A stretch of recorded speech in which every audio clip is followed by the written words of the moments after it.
So we have met here this morning as elected MPs, among the ones who have before us.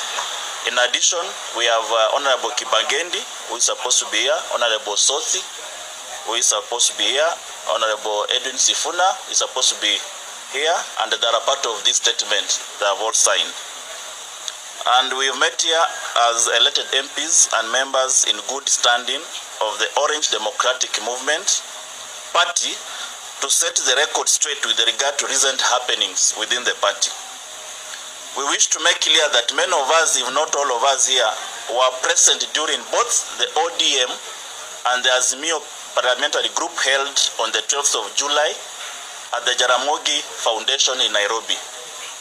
At no time during the said meetings was it resolved that either the party or the coalition will be joining a coalition with William Ruto's KK party. It therefore came as a shock when senior members of ODM showed up on a list of cabinet appointees announced by Ruto yesterday. That some of our leaders have chosen to join a government indicted by the Kenyan people reflects badly on a party that has always advocated for and stood with the people. We have all along maintained support for the ongoing struggle to address the long-standing governance issues bedeviled in Kenya, and are appalled that we are now seen to be joining forces with the people responsible for these issues. To make it worse, the appointment do not reflect the diversity of the party we love, as there clearly was no regard to gender, age, or regional considerations. We wish to reiterate that the position of the party, as communicated by our Secretary General, who is Edwin Sifuna, earlier this week, that indeed the decision by our four comrades were personal and not as a result of any decision passed by the party. We call on the party leadership to move with speed and replace them. That is the end of the statement. I want to finish by saying that ODM party is like an army. Four of our generals and the brigadiers have deserted duty and they're gone to sleep with our enemy. It has no direction from the commander-in-chief, who is Raila Amolo Odinga. The party leader was abroad on a private visit, only to come back and find four generals and the brigadier have deserted duty and they joined the opposite camp. So we are saying this is not the position of the party. Such monumental decision affecting the history, the principles, the ideologies of the party must have been passed by the parliamentary group meeting. I want to give my colleagues to add on what I've said, and I'll leave room for questions.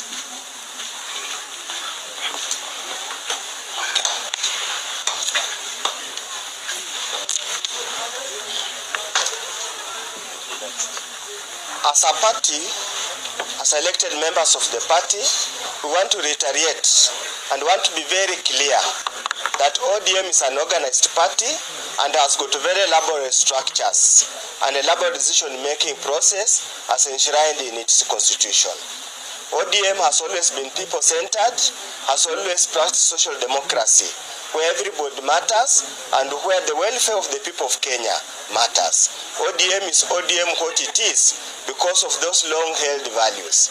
Our colleagues who have left to join government have left, I want to reiterate again to repeat, on their own volition. The ODM party is not in a coalition government with the KK party. ODM will remain in parliament as the minority party and will continue to offer oversight the KK government and expose all the ills, all the corruption, so that we continue to build and enhance this constitution and enhance our integrity, accountability. We just hope our colleagues who have joined the government are not going to soil the good name of ODM, because we don't see much that's going to come out of this KK government. We do not know exactly what they are going to do. So as a party, we dissociate ourselves from them, let them go in their individual. If they want to go and serve KK government, if they know how to implement bottoms up, that is their business, but it's not any way connected to the ODM party. Thank you.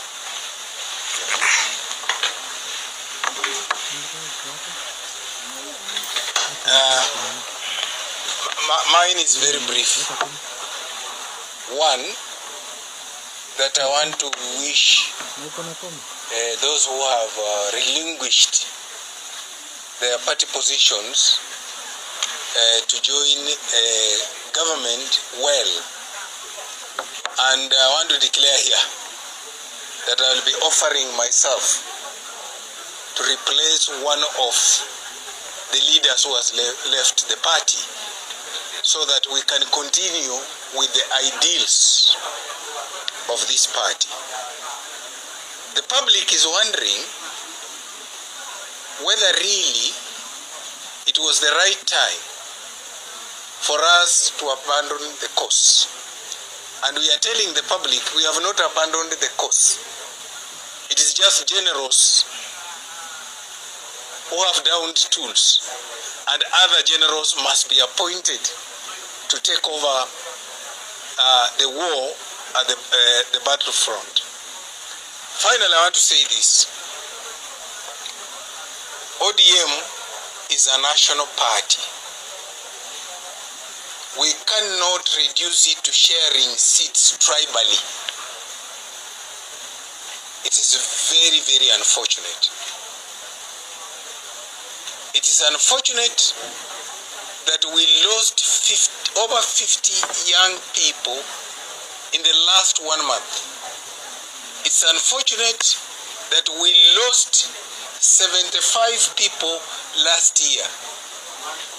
And before we resolve the issues of their compensation, before we sit down to address the issues being addressed by Gen Z,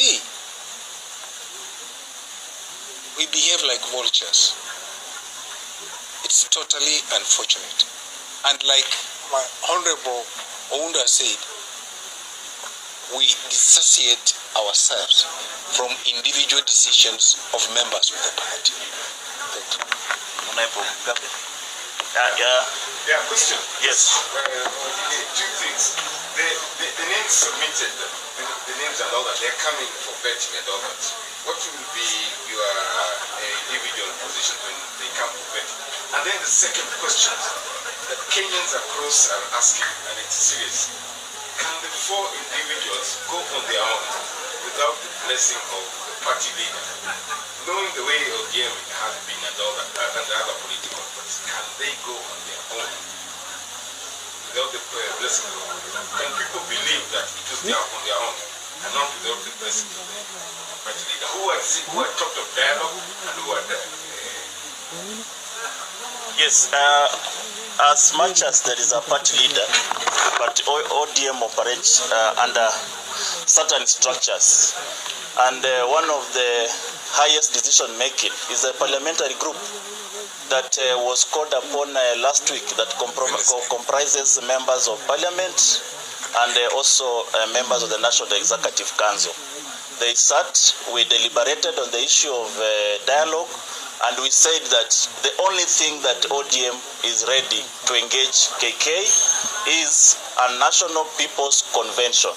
And it was read to the media, the standpoint of ODM as a party, and later on, it was also adopted by the entire Azimio brigade. So that is the structure of ODM, and that's how it operates, and that is the prism under which most political parties operate. So there is no any other decision other than that was given last parliamentary group. And you are aware that our party leader had traveled abroad. He just came yesterday. So anything that happens without the presence of our party leader is null and void. It is, and the Secretary General, through his letter, was written yesterday, yesterday but one, declaring the stand of ODM that there are precedents to an engagement of KK. The precedents, number one, is that abduction must stop.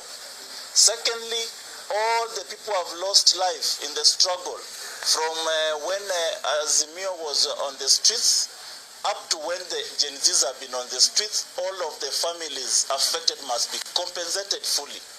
The third one is that those arrested must be released unconditionally. And the fourth is that we must cater for those who are hospitalized out of the brutalities of the police, and a number of police officers who have been mentioned either through media and they have been spotted, they must be brought to book. Those are the conditionalities of having the People's Convention. None of those conditionalities have been met. So that's why we are saying what happened yesterday were individuals who are clamoring to get jobs. And they are gotten out of ODM. We said bye-bye. The ODM party will continue. The new generals will emerge, and the party will emerge. Maybe this time round, we'll even emerge more viciously and very lethal. Vetting is a process of parliament. You cannot, ODM cannot stop vetting. The vetting will proceed because that is a parliamentary procedure. And when the report comes to the floor of the House, members of Parliament will vote based on what their constituencies tell them. If they say don't pass this one, I as a member of Parliament for Nyula, I will not vote. But if they say proceed, it will all depend on what you have. But you have some members in the entire cabinet who are proposed, who have got questionable characters. We wait to see how they will defend themselves and what kind of report will be presented on the plenary. Yes.